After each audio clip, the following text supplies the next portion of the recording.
Hello, magandang hapon sa inyong lahat. So, maikli lang tong video na to, no? Kasi dalawang video lang pinasa sa akin. Unahin na nga natin to.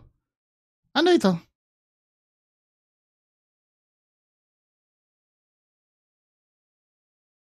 Nung nakita ko name ko sa list ng passer, sobrang iyak ko dito. Di ko alam gagawin ko ting. Oh! Oh! Alam mo, nakakabawas ng nakakabawas ng yung kailangan videohan mo pa yung sarili mo, no? Tapos tumitingin-tingin ka pa sa camera. Parang,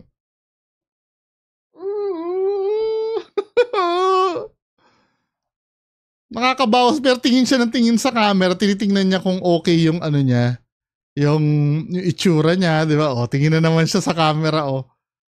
Di ba? Tingin na naman siya sa camera. Tingnan natin ilang beses siya tumitingin sa camera. Tingin siya sa camera. 1.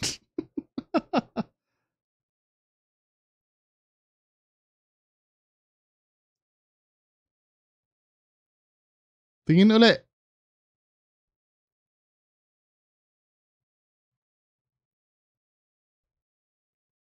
Tingin.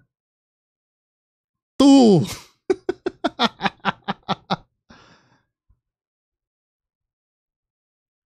2. 3. 4. 5.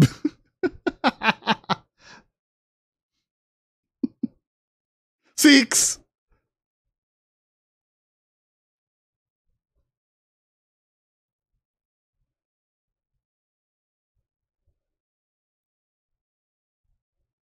Hindi ko sinasabing hindi ko sinasabing mali yung ginawa niya. Hindi naman mali yan.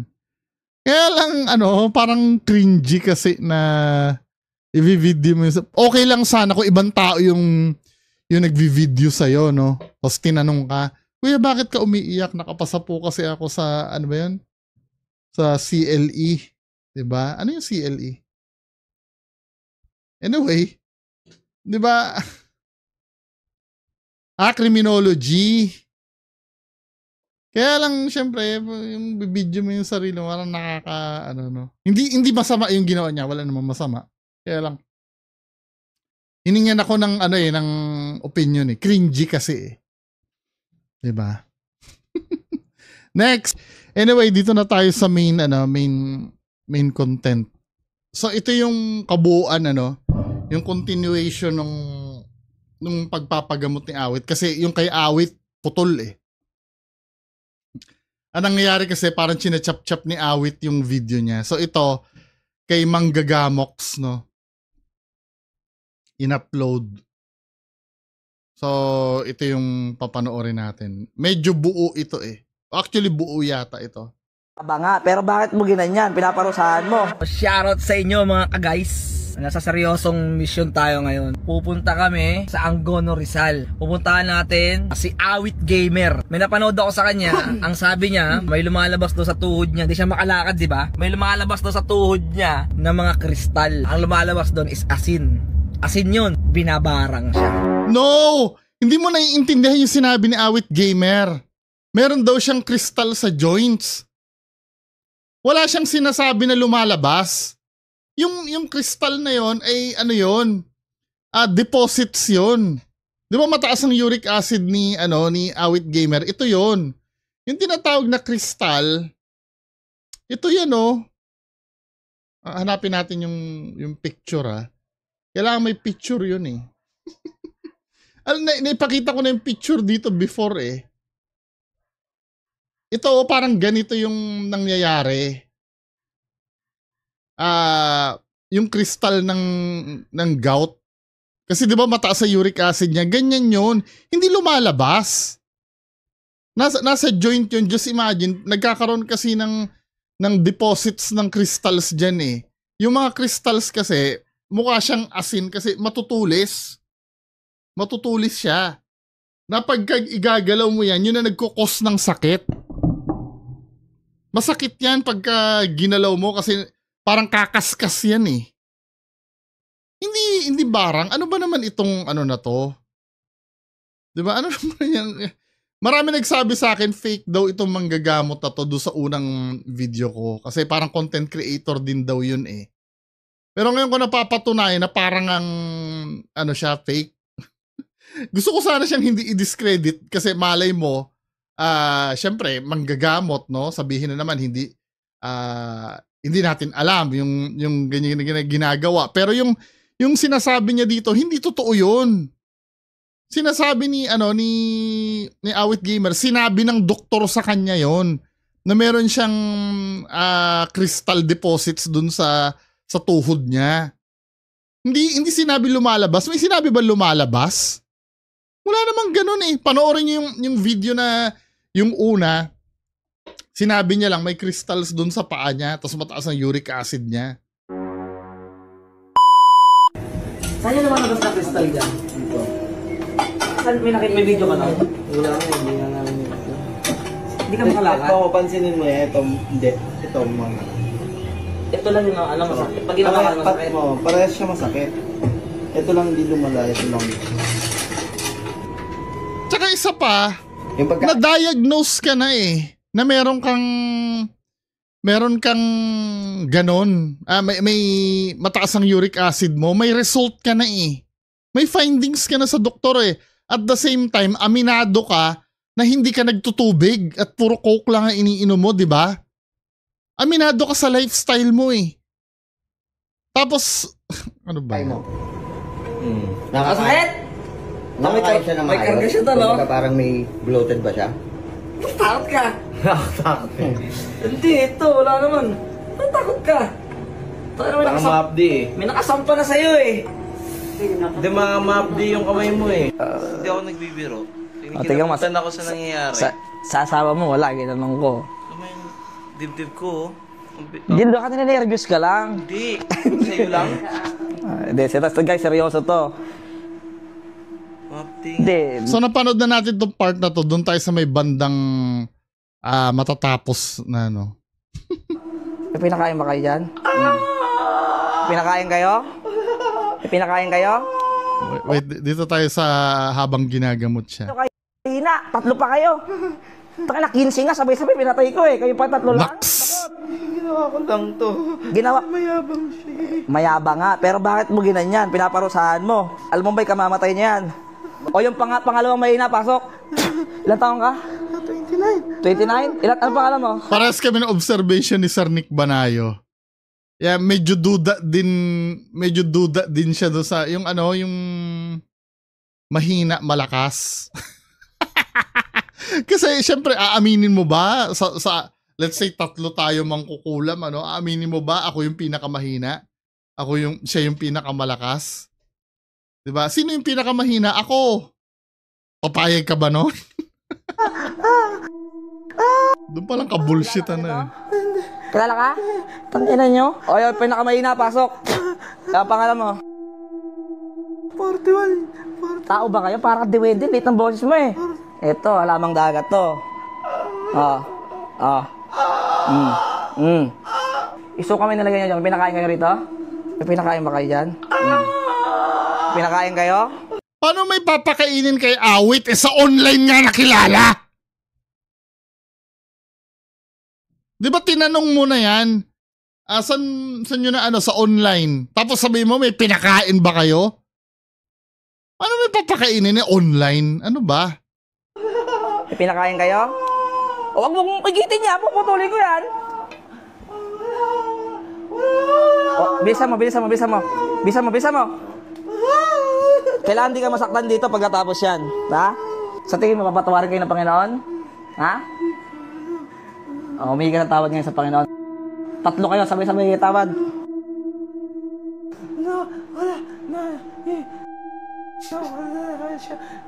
Bullshit. Nawala siya. Ikaw, gusto mo sumunod? Sa mga oras na to. Humingi ka ng tawad sa Panginoon. Kaya mo sumunod. Humingi ka ng tawad sa Panginoon. Sabi mo yung pangalan ng Panginoon. Salita na maayos. Ano sige? Nawala talaga, pinatay ko. Ha? Galit ka? Lalabang ka? O, humingi ka ng tawad sa Panginoon. Humingi ka ng tawad sa Panginoon. Bilisan mo. Panginoong ano? Pangalan ng Panginoon? Yesu Cristo, patawarin niyo ako sa nagawa ko sa taong ito. Yung kululuwa mo kayo impyerno, pasok kayo ngayon. Ay, yung pinakamahina, pasok. Ang pangalan mo? Oy, lahat ng malas ito, malis ha? Inubos niyo yaman ito? Inubos niyo? Lahat. Gano'ng katagal niyo ginagawa to? Ha? Lahat yan, lahat. Gano'ng katagal mo ginagawa? 5 months. 5 months pa lang. 5 months. Okay lang yan. O, may tawag sa Panginoon. Baka patawarin ka. Panginoon, Yesu Cristo, Laksan mo, ayokong parang... patawarin niyo po ako. Panginoon. Online niya na, tapos siya yung nag-ubos ng ano, ng yaman. Ano? Sabi nito, nagsusugal daw siya eh. Ano ba talaga yung totoo? Kristo, Ah. patawarin niyo ako. Patawarin niyo ako sa nagawa ko sa taong ito. Patay na kita? May anak ka? May anak ako. Ilan anak mo? 2. Ilan taong bunso? Nag-iisip! Ano mo? 2 taon. Oh, ito. Nag-iisip Ulam eh. kayo eh. Nasa Biblia yan, bawal mang ulam. Ito ang kati ko tinatawag, dito gigising. Ito na kaluluwa ni Awit, tatawagin ko. Kaluluwa ni Awit. Cruz, balik. Balik. Happy birthday, Awit. Wala na, nag-prayer lang kami dito para lumaling ka. Wala yung maalala guys. Hinilingan natin ngayon sa Panginoong Kristo na gagaling to. Lahat ng mga ulam na baklas. Akit ka, akit ka. Sige, di ko masakit tuhod mo, akit ka. Akit baba ka. Balik. Masakit? Magaan pakiramdam mo? May ginawa ka ba? Wala siyang maalala. Kayo nakakita. At ito, miss niya. Naiiyak nga, naawa siyempre sa asawa niya. Kaya ito, yung mga content creator tayo, prone tayo sa ganyan. Hanggat maaari tol, pagka ganyan, nakakalimot ka ba magdasal? No. Gusto mo lagi makuha yung gusto mo. Mas maraming lalapit na. Ay, nako! Magdasal ka pa rin. Eto, magkumpisal ka, may ka ng tawad. Alam mo yun, kung ano kasalanan mo, alam mo yun. Mas gusto ng Panginoon tayo lang nandun sa kwarto. Ang binabasa, puso ha. Hindi yung salita ka lang ng salita. Pasensya na po, puso. Kailangan bukas sa puso. Tawad, hingi ka ng protection sa pamilya mo. Importante, tapos pasasalamat. So, gumaling na siya? Kung gumaling ka na, hindi mo na pwedeng gamitin yung pagkakaroon mo ng sakit sa content mo. Kasi kapag ka may sakit ka pa uli, basag na ang credibility nitong manggagamot na to. 'Di ba? Kailangan tiisin mo na 'yan, 'wag mo nang ipakita dahil nakasalalay dito yung credibility nito. Dahil kung ikaw ay magkakaroon pa uli ng sakit, inutil na manggagamot to. Yung si Wamos din, no? Ano ba ito? Uso na yun yung kulam content eh. Oh, ano masakit sa'yo? Maupo ka. Yan, sumandal ka. Iganda mo yung kamay mo. Yan. Ano to? Joke ba to? Joke lang? Dito masakit sa'yo? Umikit ka lang ha. Umikit ka.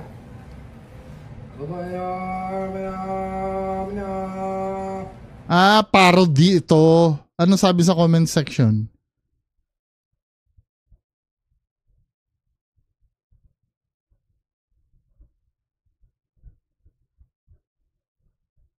Parody lang ito.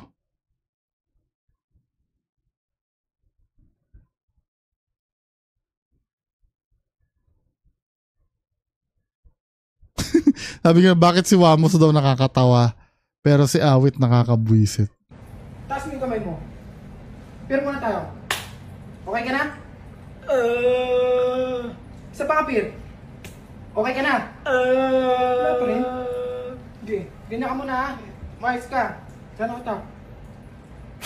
Mawawala to. Wala pa rin. Umikit ka lang. Isa pa. Mawawala na to. Corny na eh, no? Sabagay, yung mga level naman ng matatawa dito, hindi ko naman kasing level eh. May mga bagay kasi na kanya-kanya tayo eh. Pero kung akong tatanungin mo, corny na eh. Yung ito, marami nagagalit kasi di umano nababastos daw yung mga ano. Pero sa akin, ginagawa naman yan kahit sa bubble gang ginagawa yan eh. Yung mga patawa na yan eh. Nagkataon lang na nakakabwisit lang pag si Wamos yung gumawa. Pero kung parody yan, feeling ko wala namang problema. Yung mga manggagamot niya, na-offend ba kayo dito? Mukhang hindi naman siya offensive eh. Parang skit lang talaga siya. Kaya lang, kung tatanungin niyo kung nakakatawa ba? Nakakatawa ba? Hindi. Sa akin ha, pero inuulit ko, iba-iba kasi ang level ng ano eh, ng tao eh. May mga tao matatawa diyan, parang ganito no. Sa isang movie, halimbawa, oy panoorin mo to, nakakaiyak to. Pero ibang tao naman, hindi naman maiiyak. 'Di ba? Ikaw nanonood ka. Ako grabing iyak ko dun sa ano eh. Ano ba napanood ko na movie na umiyak ako ng sobra? Yung sa ano, yung Doraemon, yung Stand By Me Doraemon, nakakaiyak dun. Yung may eksena dun na yung paalis na si Doraemon tapos hindi niya na maaano si Nobita. Hindi niya na matutulungan sa mga bully. Yung kailangan maging maging matatag ni Nobita. Naiyak ako doon sa nasa Netflix pa yata yun eh, Stand By Me Doraemon. Pero yung iba hindi naiiyak, 'di ba? Katulad nung nung pinalabas yung Passion of the Christ. Yung showing yon, nasa sinehan kami. Mga katabi ko naiiyak, pero ako hindi naman ako naiiyak. Depende sa tao, no? Pero ang sasabihin ko kasi dito, since ako yung nagre-react, yung pananaw ko. No, kung natatawa kayo dito sa ginagawa ni Wamos, okay lang naman, hindi naman bawal 'yun. Pero sa akin kasi pagka pinanood mo, parang alam mo yung yung mga ganitong comedy kasi mga style na ganitong comedy, mga 80s, 90s to eh. Yung mga panahon ng Tito Vic and Joey, mga ganyan. Pag kasi ngayon mo na ginawa ito, bebenta pa rin naman sa ibang tao, pero kadalasan kasi, alam mo yung corny na, hindi na siya bumibenta. Maupo ka. Yan. Kasi parang trying hard na eh. May mga komedyante na yung simple lang ang banat pero matatawa ka, no? May mga ganun eh. Bibihira akong makakita ng ganun na pati yung yung Alex, yung nasa Netflix, yung stand-up comedian, hindi rin ako natatawa dun. Pero ang dami natatawa dun. Ewan ko, no? Depende rin talaga sa standard ng tao. Samandal ka. Iganda mo ni kamay mo. Kasi ito parang trying hard men eh. Umikit ka lang ha. Umikit ka.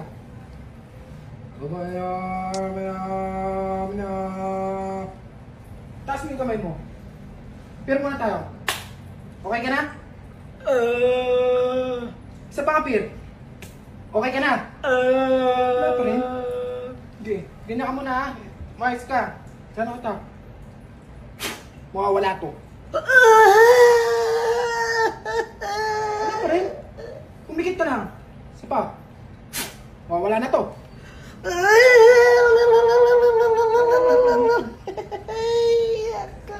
Taas mo lang kamay mo. Umikit ka. Tumikit ka lang na maigi.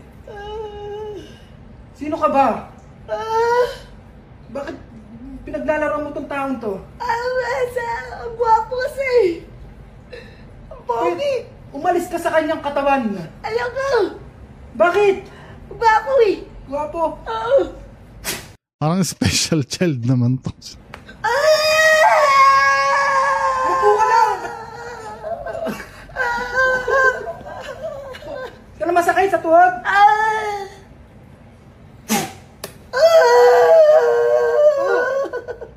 Sumantal. Bakit ganun? Dasalan pa kita na isa. Tatawa kayo? Comment nga kayo sa baba kung natatawa kayo. Hindi. Sigurado itong mawawala ito. Ako, natatawa ako dahil hinahanap ko yung nakakatawa eh. Naalala ko yung professor namin ng college. Naikwento ko na yung madalas eh. Pag nagpapatawa yung professor namin ng college, matanda na yun eh. Di ba? Yung mga joke niya kasi inaamag na. Yung para bang pagka nagpatawa siya, may delay kami. Halimbawa, magpapatawa siya, no? Tapos magtitinginan kami, saka kami magtatawa ng sabay-sabay. Yung nakakatawa yung joke niya na yun kasi hindi naman nakakatawa. Apir, isa pa, apir! Wala na? Ano ko? Ito na, pinakala.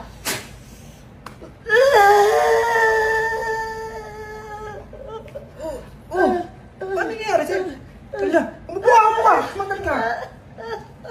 Mukhang hindi tumatalab yung aking ano Sino ka bang tao ka? Bakit ka sumasapi sa taong ito? Daniel. Daniel? Yeah. Daniel Matsunaga? Padilla. Padilla. Aba, grabe, sumasanib sa'yo, apo. Ito na. Ala, ano nangyayari di sa taong to? Umo! Pumikit ka lang.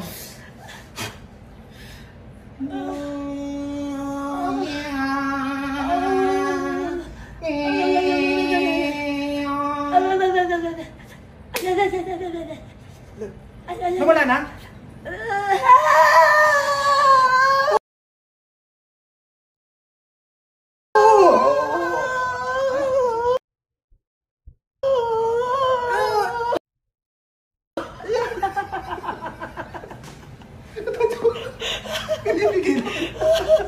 Ibigay na ulit daw. Tatawa ako na ewan eh. Tatawa ako na ewan eh. Tatawa ako na yun. Okay, ina mo awit. Tatawa ako yung malang. Akala ko may sakit ka, mabigla sinapihan.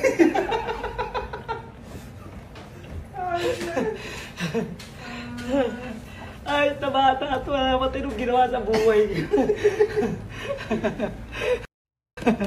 So, anong nangyayari? Dinidiscredit niya si Awit, ganun? Siguro, nagiging mali man itong ginawa ni Wamos kasi parang minamak niya yung kapatid niya eh. No?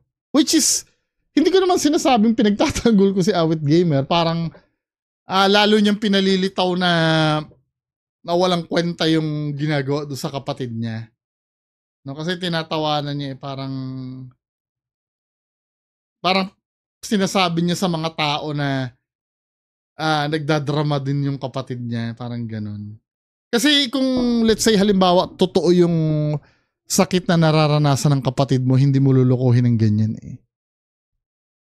Siguro kung may part na hindi maganda dito, yung minamak niya yung kapatid niya. Well, choice niya naman yun, pero kung kay Awit, offensive kay Awit itong ginawa niya na to eh.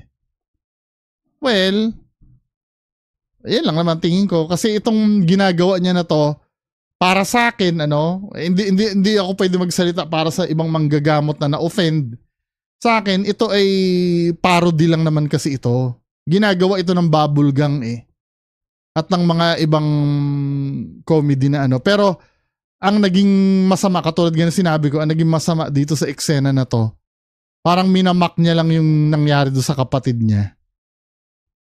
'Di ba? Yun lang siguro yung part. Pero kung halimbawa, wala namang ganun na nangyari sa kapatid niya, nagagaganyan-ganyan siya, I think wala namang ma-offend siguro. 'Di ba? Nakakabwisit yung patawa. Nakakabwisit. Corny. Di ba? Yun mga pwede ko sabihin. Pero yung masama ba yan? Para sa akin, hindi naman siguro. Depende na lang sa kung paano tatanggapin ng tao. Wala eh. Ganun talaga eh. Linya ng trabaho nila yan eh. Yung maging ganyan, di ba? Anyway, mga kababayan ko. So, okay na, nareakan ko na yung gusto nyo. Yan lang po, magandang hapon sa inyong lahat. Bye-bye.